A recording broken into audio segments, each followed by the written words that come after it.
2025 সালটা পশ্চিমবঙ্গের কর্মরত শিক্ষক শিক্ষিকা এবং সমস্ত কর্মচারীদের জন্য কিন্তু যথেষ্ট হতাশারই ছিল। 2025 সালে আমরা আশা করেছিলাম যে ডিএ সংক্রান্ত যে সমস্যা, যেটা পশ্চিমবঙ্গের ক্ষেত্রেই কেবলমাত্র প্রযোজ্য বা পশ্চিমবঙ্গে তৈরি হয়েছে, সেই সমস্যার হয়তো কিছু সমাধান হলেও হতে পারে, তা আশা আমরা করেছিলাম। আবার একদিকে দেখুন কি হলো না, শিক্ষক মহাশয়দের টেট সংক্রান্ত বিষয়ের যে অর্ডার, সেটাও কিন্তু এই 2025 সালেই নতুন করে কিন্তু আসলো এবং তার ফলে নতুন জটিলতা তৈরি হলো। সেখানেও আমরা আশা করেছিলাম 1 সেপ্টেম্বর 2025-এর জাজমেন্ট এবং তারপরে হয়তো সেটা ডিসেম্বরের মধ্যে কোনো একটা ফয়সালা হয়ে যাবে। কিন্তু খুব হতাশাজনক যে শিক্ষক মহাশয়দের টেট সংক্রান্ত বিষয় এবং ডিএ সংক্রান্ত যে মামলার আদৌ কোনো রকম ফাইনাল জাজমেন্ট বা ফাইনাল আউটকাম কিন্তু কিছু এলো না। এবার বিষয়টা হচ্ছে যে আজকে আমরা যে বিষয়টা নিয়ে আলোচনা করব সেগুলি হচ্ছে যে রিভিউ, মানে শিক্ষক মহাশয়দের টেট সংক্রান্ত মামলার যে রিভিউ পিটিশন সেগুলোর হেয়ারিং এবং ডিএ মামলার যে রায় সেগুলো কবে আসতে পারে, কেন দেরি হচ্ছে, আর কতদিন আমাদের অপেক্ষা করতে হতে পারে। দেখুন, প্রথমেই আমরা বলে রাখি যে শিক্ষক মহাশয়দের টেট সংক্রান্ত বিষয়ে যে রিভিউ, সেই রিভিউয়ের কেন হিয়ারিং হচ্ছে না আমরা প্রত্যেকেই মোটামুটি জেনে গেছি।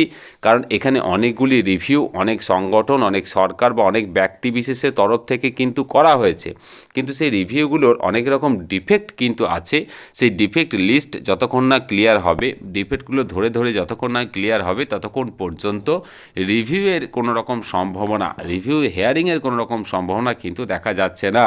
তো আমরা আশা রাখছি যে খুব দ্রুত এই সংক্রান্ত সমস্যার সমাধান হবে। আমরা অবশ্যই অনুরোধ করব যারা রিভিউ করেছেন যে ওনারা যাতে একটু গুরুত্বপূর্ণ ভূমিকা পালন করেন, যে যেমন করেই হোক এই রিভিউগুলোর ডিফেক্ট যাতে তাড়াতাড়ি ক্লিয়ার করে নেওয়া হয়।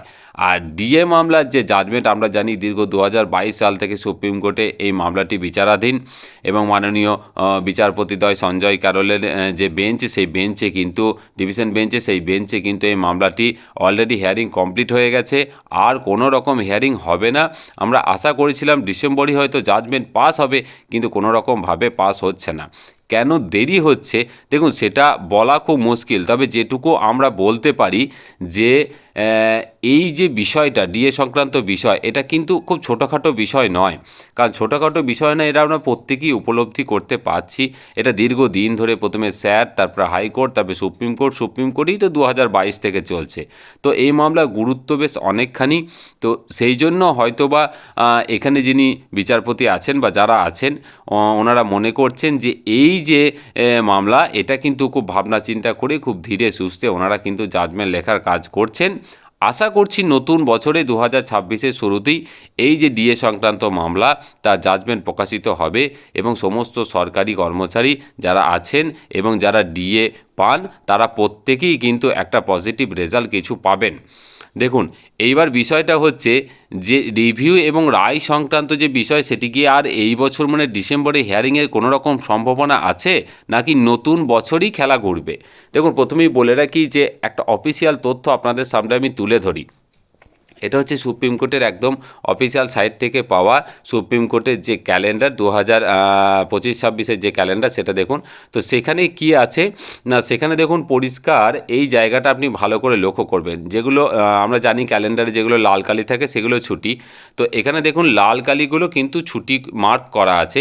তো সেক্ষেত্রে কিন্তু দেখুন না, এই জায়গাটা কিন্তু ডান দিকটা করে আপনি যদি একদম চলে যান, তো এখানে কিন্তু পরিষ্কার লেখা আছে। কি লেখা আছে দেখুন, the Christmas and new year holidays of the calendar year 2025 will extend up to Friday the 2nd January 2026।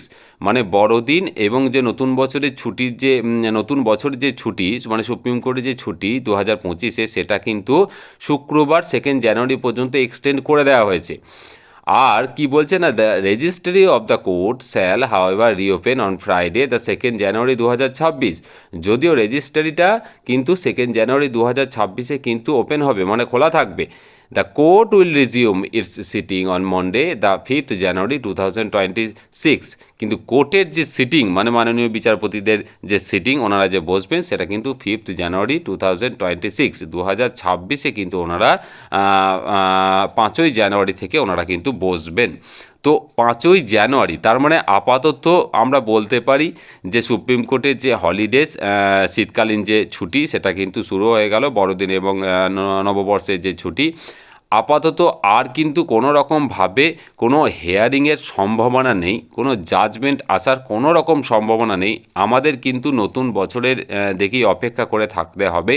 আমরা আশা রাখব যে নতুন বছর সমস্ত কর্মরত শিক্ষক শিক্ষিকা যারা আছেন এবং সমস্ত সরকারি কর্মচারী যারা ডিএ পান বা আধা সরকারি কর্মচারী যারাই ডিএ পান তাদের জন্য কিন্তু নতুন 2026 অবশ্যই কিন্তু একটা পজিটিভ রেজাল্ট নিয়ে আসবে, এই আশাটাই আমরা রাখতে পারি। এই ছিল মোটামুটি আজকের আপডেট। আপাতত 2025টা হতাশাজনক হলেও একটু ভালো করে কাটান, আর কয়েকটা দিন আছে রিভিউ এবং ডিএ জাজমেন্ট সংক্রান্ত আর কোনো রকম আপডেট আপাতত কিন্তু সুপ্রিম কোর্টের তরফ থেকে আসবে না।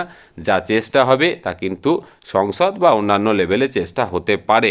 2026 সকলের খুব ভালো কাটবে আশা রাখি, নিশ্চয়ই প্রত্যেকেই আমরা এই বিভিন্ন সমস্যা থেকে মুক্তি পাবো।